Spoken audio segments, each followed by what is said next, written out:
चीनी राष्ट्रपति के भरोसे का कत्ल क्यों, अपनों से ही डरते हैं शी जिनपिंग, सेना पर चाहते हैं एक तरफा कंट्रोल।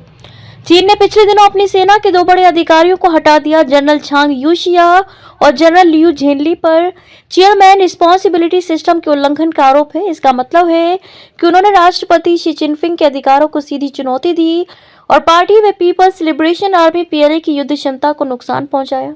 जनरलों के खिलाफ कार्रवाई इतनी तेज हुई जो चीन में स्वतंत्र सत्ता को खत्म करने की जिनपिंग की इरादे जाहिर करती है।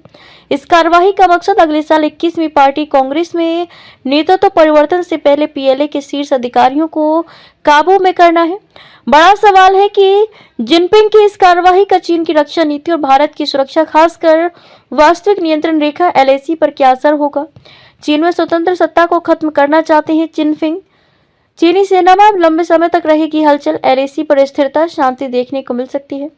पद से बेदखल किए गए जनरल झांग जिनपिंग के बचपन के दोस्त रहे हैं। वे 2012 से जिनपिंग के करीबी सहयोगी थे। झांग की तरह ही जनरल लियू भी पीएलए के पुराने सैनिक थे।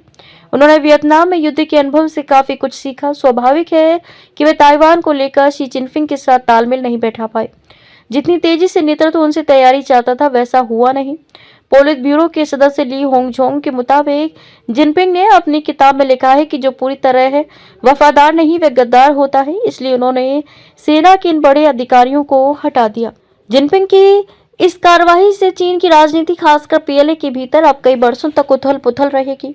खाली हो चुके सेंट्रल मिलिट्री कमीशन सीएमसी को नए चेहरों के साथ दोबारा भरने में भी वक्त लगेगा। भले ही अगले साल पार्टी कांग्रेस में सीएमसी को नई नेता मिल जाए, लेकिन जांच सख्त होगी और लंबे समय तक चलती रहेगी।